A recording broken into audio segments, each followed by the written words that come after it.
for our LibGuide. And I'm just going to introduce myself. I'm Sarah Shaughnessy, and my colleague Katie Kyler and I have organized this series for our journal editors. Today's presenter is actually a colleague of ours, Joanna, and she comes from beautiful Bangladesh. And Joanna Namrata Mazumdar recently completed her Master's of Arts in Communication and Technology at the University of Alberta. So she has been working with us this summer or this past year in the Open Publishing and Digital Services Department of the Library. So she's passionate about learning and exploring the scope of digital media, digital leadership, and transformation. And she's interested in transforming ideas into concrete and innovative projects. So we are very pleased to have Joanna with us today, sharing her area of expertise. And I will pass the microphone to you, Joanna. Thank you. Thank you so much, Sarah, for introducing me. I will just head on to presenting what I have today for everyone. Just going to share my screen. Sorry.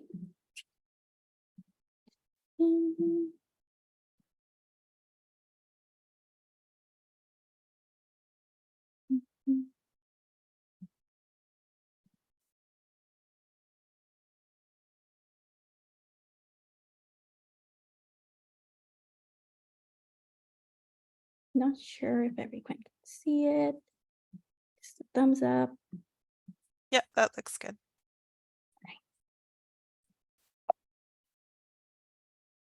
Okay, I'm going to just start. Good afternoon, everyone. I am Joanna, as you already know, a student assistant here at the University, the Digital Library Publishing Department, and I would like to share my talk on some of the best practices of search engine optimization for journal editors and teams.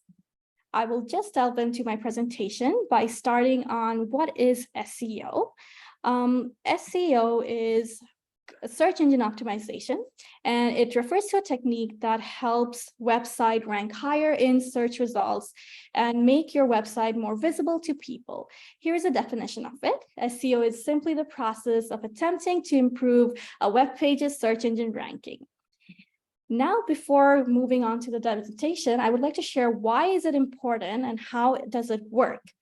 Well, when scholars or researchers want information or answers, they turn to search engines, and those search engines in turn want to give visitors or users the most accurate results and results for their search term or the article they're looking for.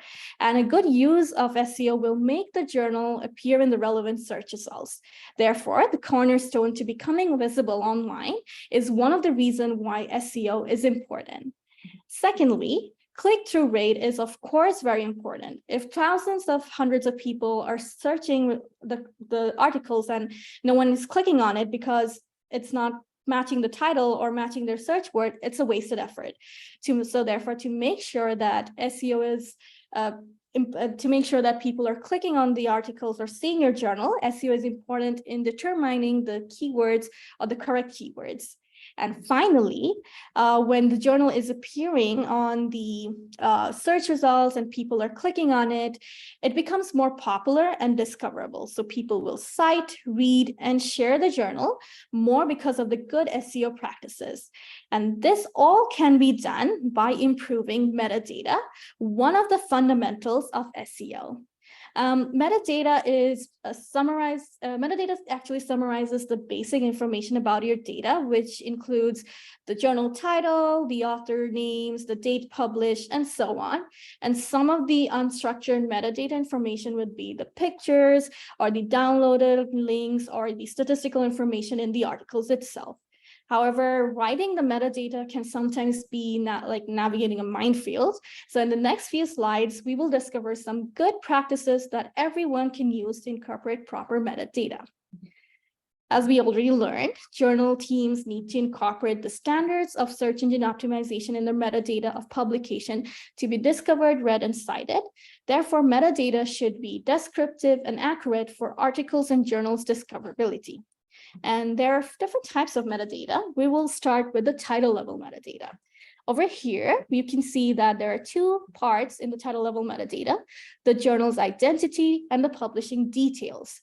It is very important to keep the publication information up to date in OJS, such as if the title name, the ISSN, if there's any changes, we should keep it up to date in our title level metadata.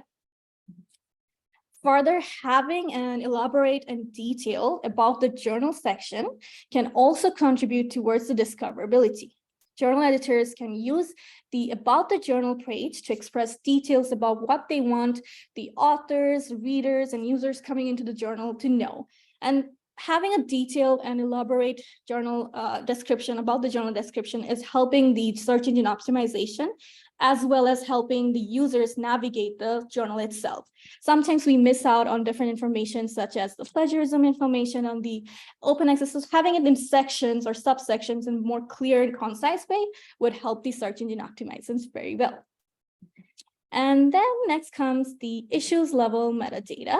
As you can see, the date published, the identification, the volume number. It's very important to keep a check mark on this part, because sometimes if we miss out on checking one of them, it won't be visible in the article itself, and we will be missing out on some of the key information. Therefore, the OJS has the following fields for the issue level metadata: the date published, the identification, volume number, year, and so on. The URL path is an optional one, but it is good practice to have one, because having an URL gives a structure for the website, and it's important because users can easily navigate the site, and it will be helping the search engine optimization as well. And then comes article level metadata. When it is time for article level metadata, a significant portion of the metadata is actually dependent on the authors. The authors come from different fields of expertise and have varied technical knowledge. Therefore, SEO guidelines or recommendation can be drafted and posted for contributing authors on the submission guideline page itself. This way, the contributing authors coming in can help your articles get discoverable and benefiting the overall journal's website ranking. So moving on, we can do the submission guideline for the authors can include the following recommendation. I will start with the first one, which is generating an SEO-friendly title. The title should contain the primary words for the article. For example, this is a SEO-friendly guide presentation. That's why a good SEO-friendly title for this presentation would be SEO for Journal Editors, a how-to guide. As SEO is the primarily guide and then the target audience is journal editors, I chose these two keywords in the title itself. A short-lit title with the keywords within the first 65 characters of the title is ideal. And then moving on, we can suggest the authors to look up keywords and phrases, and this can be done in 3 steps. First, the authors can scan their article for relevant words. They can take their abstracts and put it in a tool called Voyant. I'll be sharing that in a bit, and find their frequency of words or phrases. After they found their frequent word, they can check the trend, how the word is popular in Google Trends, and see the different types of interest over time for the keyword itself. After they've chosen those words, they can take those words to Google Scholar to find different sort of titles that are already on the web there. I'll just move on to show an example of it. So as I am sharing about SEO, I wrote a little bit of an abstract of SEO and put it in the Voyant tool itself. And I landed on this page where it showed different frequency of my word. The most important part for me was I found the most frequent words in my abstract itself. And I found the words journal, search engine, teams, and etc. So from here, I chose the word journal and SEO and compared it to see how they're popular. The authors can do is choose their country, the date, the different type of categories to see how the words are interested over time. After taking those words, I chose journal and SEO and put it in Google Scholar to see some of the examples of the titles that are available on the web. And then moving on, after finding the keywords and the phrases, the authors can rewrite their abstract to match an SEO-friendly abstract. So over here, as my relevant words are SEO, journal editors, and guide, I made sure that those words are in my abstract 3 to 4 times, and they are in the first 2 sentences of my abstract. I'll give a closer look to the example of it, and we can give any sort of example for the authors so that when they're coming in to contribute to the SEO, they have an idea of it. And then finally, then moving on, having keywords and phrases in the headings that are also very important, because it helps the search engines like Google kind of pick up the articles itself, and then making sure the article is organized and structured, making it easier for the users to go through it for accessibility, and also for the search engine to pick up the articles ranking itself. And finally, citing your own or your own co-author's previous publication accurately. So making sure that the download links and the citation links are working properly. Sometimes when users go into articles, they will go to the references and click the links to see more information about it. And then making sure spellings and format is correct. So academic search engines, and especially Google Scholar, assign significant weight to the citation counts, and citations influence whether articles are indexed at all, and they also influence the ranking itself. So it's crucial to have the spellings correctly, and sometimes to have to avoid inconsistency, it's good to have the authors obtain an ORCID. Moving on, even though there are times when we'll have a lot of guidelines for the authors, they might not be able to follow it. So the majority of the effort falls onto the editors or the journal staff members itself. So it's important to make sure that the information in our Quick Submit plugin are all accurate. So making sure that the section is correct, the title is accurate, the abstract is there, and then if the keywords are missing, making sure asking the authors to give some keywords, helping them out.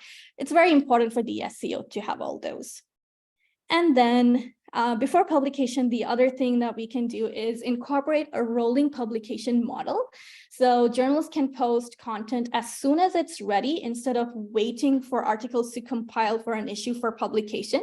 So by releasing new articles as regularly as possible, it will the articles will appear in crawler-based search engines like Google or Google Scholar, and the steps to adopt and incorporate the rolling publication model can be found in the PKP docs itself.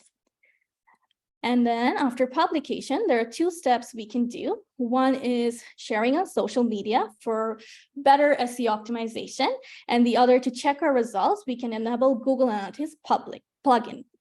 So first thing is using social media to promote our journal is best practice for driving traffic to our website and also improving the search rankings. The most common and professional social media tools are currently Twitter, LinkedIn, and to a certain degree, Facebook. YouTube has become the second most widely used search engine and provides a tool for uploading video abstracts, a short overview of the research. And including the link or addresses to the paper, we can even have the links in like if it's, for instance, we're posting an Instagram post, having the link or the DOI in the description box, or if you're posting a YouTube video, having it in the description box helps a lot as well. And then the last thing is to check how we're doing. We can do this in the OJS itself from the statistical data as well, but having another Google Analytics report will just help us have a wider report of how the articles are doing. So we can open a Google Analytics account and enable the plugin in the settings under website, plugins, and Google Analytics plugin, just to have like how the journal website is doing article by article in different countries, or who is coming in, to just see the traffic of it. And then finally, there are a couple of resources to learn more about the OJS. There's always the PKP docs. And if there's more queries about all this, you can always email us at librarypublishing@ualberta.ca. And I would like to end this presentation by saying that at the end, scholarly publishing is all about quality content, and research is only impactful if it is discoverable. So for this reason, and especially due to the increasingly crowded and competitive nature of digital search landscape, it is critical for journal teams and submitting authors to factor SEO into their content strategy. And SEO, as I showed you, it's a two-way street. So when journals and authors each take steps to boost the visibility of new articles, it can make a difference. Thank you so much, and I'm open for questions now.